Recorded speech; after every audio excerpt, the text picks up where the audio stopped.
Please, I hope you remember all the properties from yesterday. Total 9 properties we had studied, and we are going to do some questions based on all these properties today.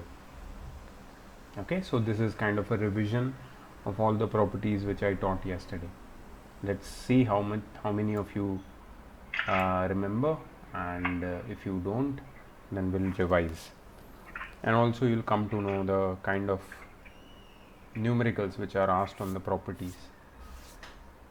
Please note down all the solved examples which I am discussing with you.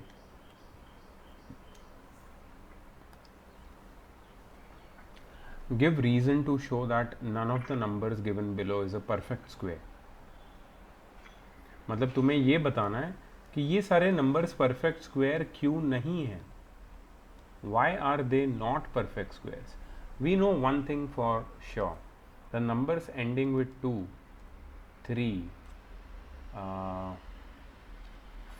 5 नहीं, 6 नहीं, 7, 8, 2, 3, 7, 8. Any other number? 1, 4, 5, 6, 9. 2, 3, 7, 8. Yes, only these 4, right? Yeah. So the numbers ending with 2, 3, 7 and 8 can never be perfect squares. ठीक है? And that's why these numbers are not perfect square. Since they end with, or their units digit have 2, 3, 7 and 8, hence they are not perfect squares. ठीक है? So none of these numbers are perfect squares. चलो, next question. Give reason to show that none of the numbers 640, 81,000 and क्या है ये number 36 lakh, they are not perfect square. None of the number is a perfect square. See, this is ending with 1 0, this is ending with 3 zeros, and this is ending with 5 zeros. So if you see, the number of zeros in all these three are 1, 3 and 5. That means they are ending with odd number of zeros. They are ending with odd number of zeros, and we know that the numbers ending with odd number of zeros can never be perfect squares. मैंने कल बताई थी property. Number ending with odd number of zeros can never be a perfect square. Number ending with odd number of zeros can never be a perfect square. Okay, what about the number ending with even number of zeros? RV, can you please answer me? True और false. ठीक है RV, simple true और false बताओ मेरे को. Number ending with even number of zeros, number ending with even number of zeros is always a perfect square. True or false? False. Why false? Sir, yeah, so may or may not be a perfect. Exactly, very good. Always गलत है. It has to be, it should be may or may not be. ठीक है, मे और may not भी होना चाहिए. क्यों? क्योंकि देखो 400 परफेक्ट स्क्वायर है, it ends with 2 zeros, but 500 is not a perfect square. It is also ending with 2 zeros. So all the numbers ending with even number of zeros are not perfect squares. They may or may not be perfect squares. Okay, so that is your next question based on property number 2, I think. State whether the square of the given number is even or odd. मतलब ये number का square even होगा या odd होगा. मैंने तुम्हें और एक प्रॉपर्टी बताई थी. Square of even number is always even and square of odd number is always odd. Square of even number is always even and square of odd number is always odd. तुम्हें सिर्फ बताना है कि ये odd है या even है. राशि, Odd. see this is odd. So if you square it, 523 square, Will that be odd or even? odd, It will also be odd. ठीक है, ये नंबर इवन है तो अगर इसको स्क्वायर करेंगे, ठीक है, तो वो भी इवन होगा. ठीक है, सिंपल है. ऑड नंबर का स्क्वायर ऑड, इवन नंबर का स्क्वायर इवन. कैसे लिखा है देखो ये लोगों ने. 523 इज ऑड इम्प्लाइज उसका स्क्वायर भी ऑड है. 654 इज इवन इम्प्लाइज उसका स्क्वायर भी इवन है. सिंपल. ये नहीं भी लिखोगे तो चलेगा. Don't note this down, this are all simple ones. Now comes this is which property. Property number, let me just see. Property का नंबर भूल जाता हूँ. This is property number 7. Next question is based on property number 7. Without adding, find the sum. Arey, how come without adding we can find the sum? Are we? What property is this?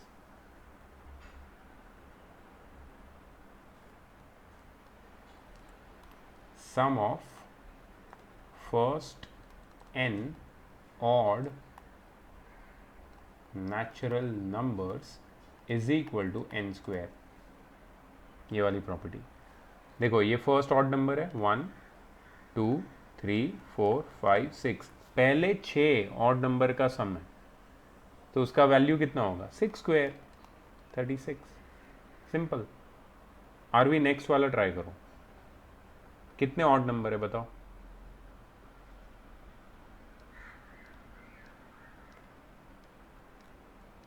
सारे odd है. हाँ, कितने हैं? How many are there? 9, तो इसका सम कितना होगा? 9 square, 9 square 81. Right. Simple. पहले n ऑड नेचुरल नंबर्स का सम n स्क्वायर होता है. The sum of first n odd natural numbers is n square. याद रखना है प्रॉपर्टी को. ठीक है, देखो 6 स्क्वायर 9 स्क्वायर. राइट. प्लीज ये नोट कर लो, इसको नोट कर लो.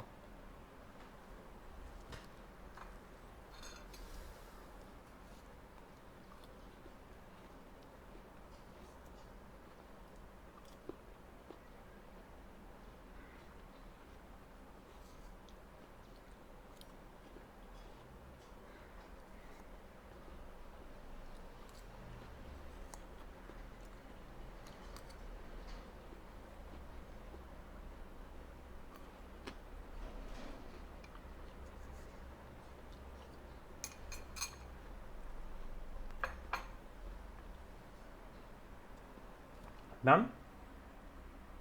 Okay. Next question. Example number 5. Express 64 as the sum of 8 odd natural numbers. बहुत easy है. 64 है, हमको पता है. सम ऑफ 8 ऑड नेचुरल नंबर है तो ये फर्स्ट 8 ऑड नंबर्स का सम होना चाहिए. तो 64 is equal to 8 square is equal to 1 plus 3 plus 5 plus 7 plus 9 plus 11 plus 13 plus 15. Simple. पहले 8 ऑड नेचुरल नंबर्स का सम इज 8 स्क्वायर इज 64. वो लोग ने तो क्वेश्चन में ही हिंट दे दिया है. एक्सप्रेस 64 जो परफेक्ट स्क्वायर है.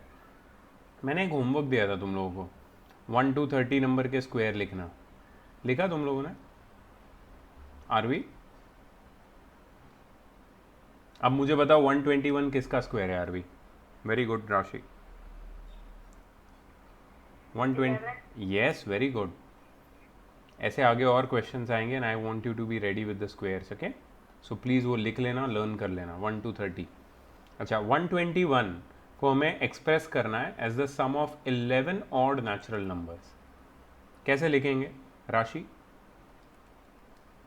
121 is equal to 11 square is equal to 1 plus 3 plus 5 plus 7 plus 9 plus 11 plus 13 plus 15 plus 17 plus 19 plus 21.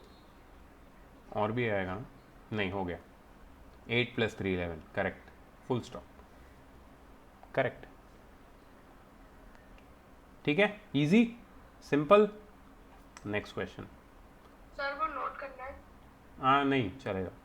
Easy है यार, बहुत इजी है।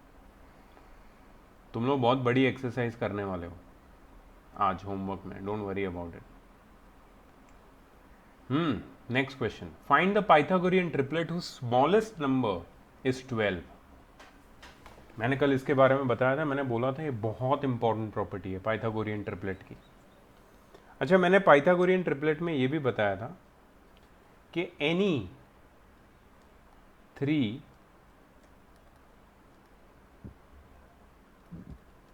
Pythagorean triplet, any 3 Pythagorean triplet can be expressed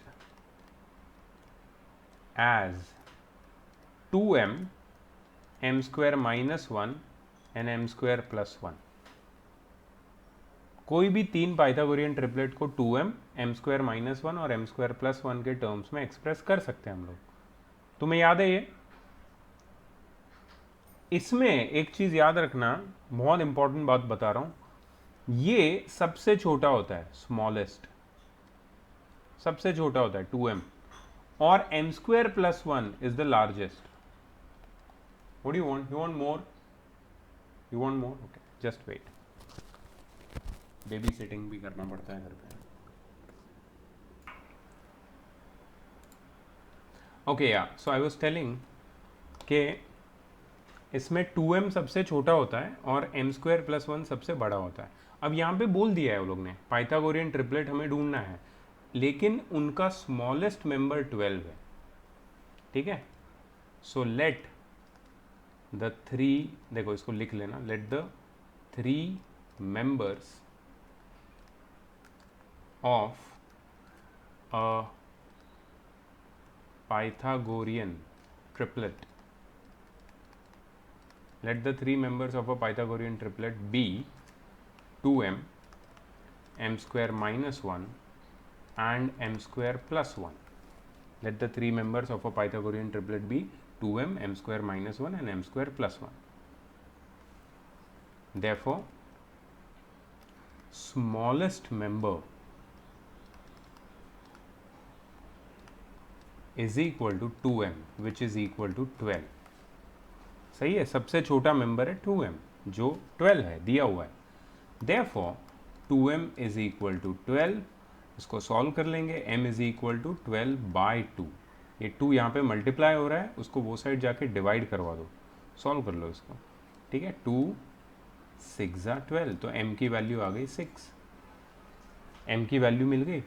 Therefore, other 2 members are, therefore other 2 members are m square minus 1, which is equal to 6 square minus 1, which is equal to 36 minus 1, which is equal to 35, and m square plus 1, which is equal to 6 square plus 1, which is equal to 36 plus 1, which is 37।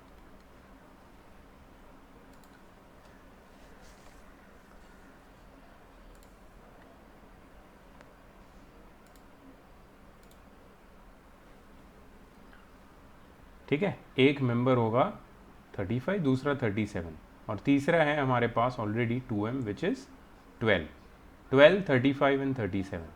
तो इधर final answer लिखना है, therefore the 3 Pythagorean triplets are 12, 35 and 37। 12, 35 and 37।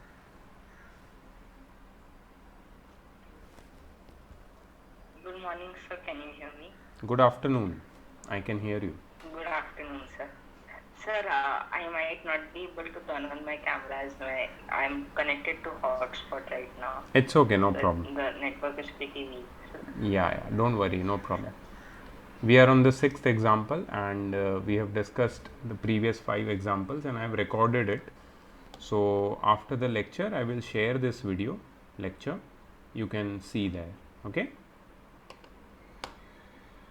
Okay, sir. 12, 35 and 37. Let's check the answer.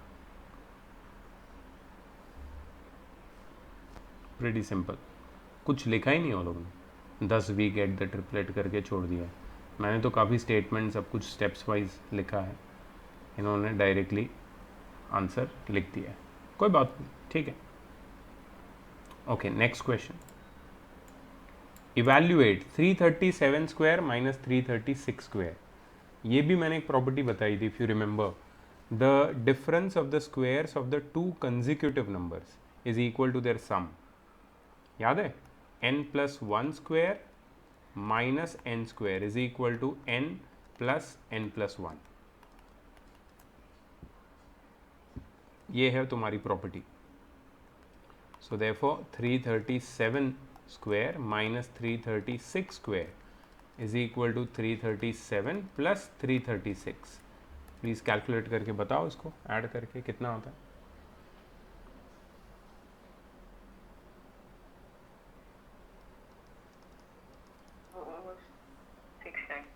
Correct है।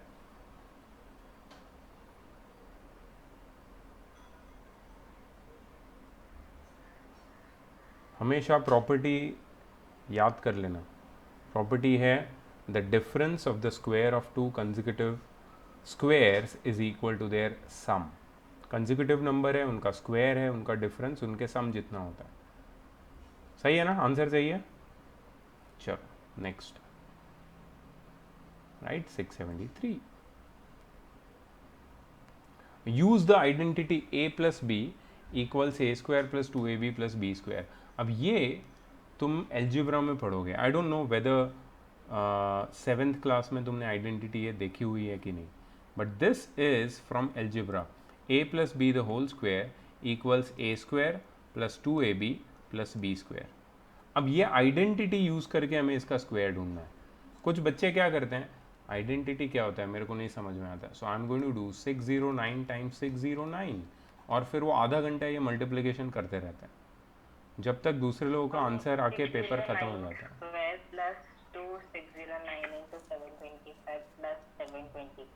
एक minute, क्या बोल रहे हो? अगर इसे हम आइडेंटिटी में पुट करेंगे वो मैं बताता हूँ, डोंट वरी, वो बताता हूँ मैं, ठीक है। मैं सिर्फ ये बोल रहा हूँ कि ऐसे क्वेश्चंस को हम लोगों को स्क्वायर नहीं करना, ठीक है। I am just saying that. तो कैसे सॉल्व करना है इसको? सपोज मेरे पास है 609 स्क्वायर, इसको मैं ऐसे सिंप्लीफाई कर दूंगा 600 प्लस 9। तो मैंने 600 प्लस 9 क्यों किया? क्योंकि 600 एक राउंड डिजिट नंबर है। राउंड डिजिट मतलब एंड में 0 आता है। 609 को मैं इजीली ऐसे रिप्रेजेंट कर सकता हूँ। अब देखो, यूजिंग, प्लीज नोट कर लो इसको, a plus B the whole square equals A square plus 2ab plus B square. अगर मैं ये आइडेंटिटी यूज करूँ तो मुझे बताओ कि ये फॉर्मूला में यहाँ पे a है, a की जगह पे हमारे क्वेश्चन में क्या है? What is in place of a? Can anyone tell me what is in place of a? हमारे क्वेश्चन में फॉर्मूला में, यस एग्जैक्टली 600। सो फॉर्मूला में जहाँ a है हमारे क्वेश्चन में वहाँ पे 600 है। मैंने उसको स्प्लिट किया ना, तब जाके ये बना ऐसा, ठीक है। और फॉर्मूला में जहाँ b है क्वेश्चन में क्या है? 9। सो b की वैल्यू हो जाएगी 9, मतलब a की वैल्यू 600 और b की वैल्यू 9। अब मुझे सिर्फ हमारे फॉर्मूला में a और b की जगह ये वैल्यू डाल देनी है, ठीक है। So therefore 600 plus 9 the whole square equals 600 square plus 2 times 600 times 9, 2ab, 2 into a into b, 2 into 600 into 9 plus 9 square, ठीक है। 600 का स्क्वायर कितना होता है?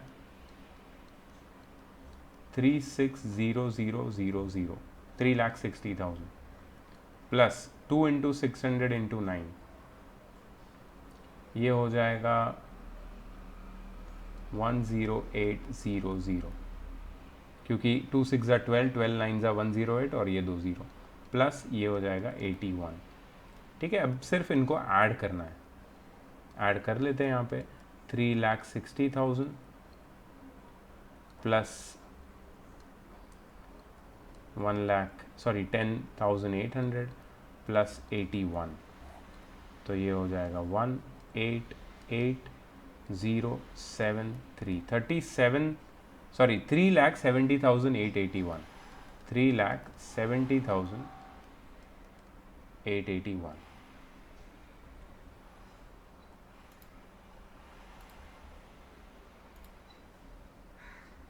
3,70,881.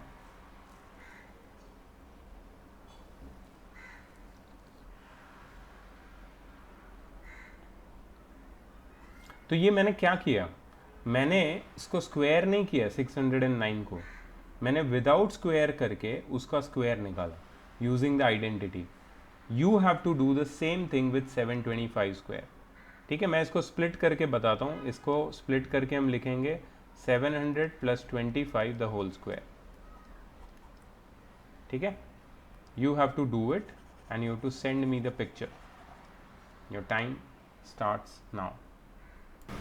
Yeah, so the answer to this is 5,25,625, which RV and Tanush has rightly done. Okay, so this is how it's correct, right? Rashi. Sorry, Rashi. Yeah, sorry. Rashi and Tanush have rightly done.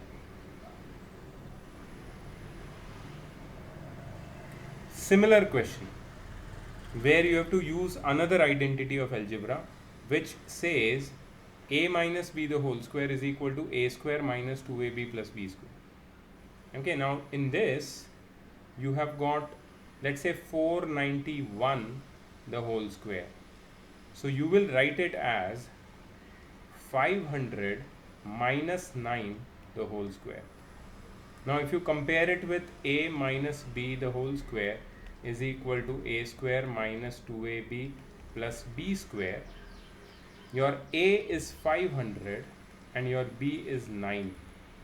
So 500 minus 9 the whole square becomes 500 square, जहाँ पे a है मैंने 500 डाल दिया formula में, minus 2 times 500 times 500 times 9 plus 9 square.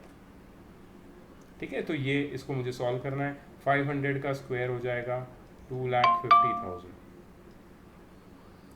Minus ये हो जाएगा 2 times 500 that is 1000 times 9,000 plus 81. ठीक है, सो ये हो जाएगा 2,50,000 minus 9,000, 2,41,000. 2,41,000 plus 81, that is 241,081. 241,081. Practically एक भी एडिशन मल्टीप्लिकेशन कुछ नहीं किया मैंने, ओरली आंसर निकाला है मैंने. सिर्फ मुझे स्क्वायर्स का नॉलेज था, तो स्क्वायर के नॉलेज से ये कैलकुलेशन इजी हो गया. 491 square, 491 square.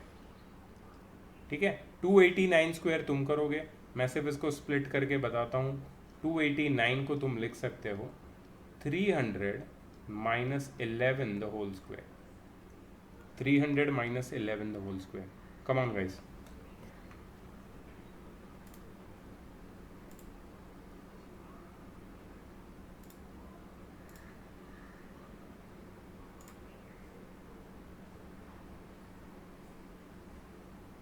Solve it and send me the photo.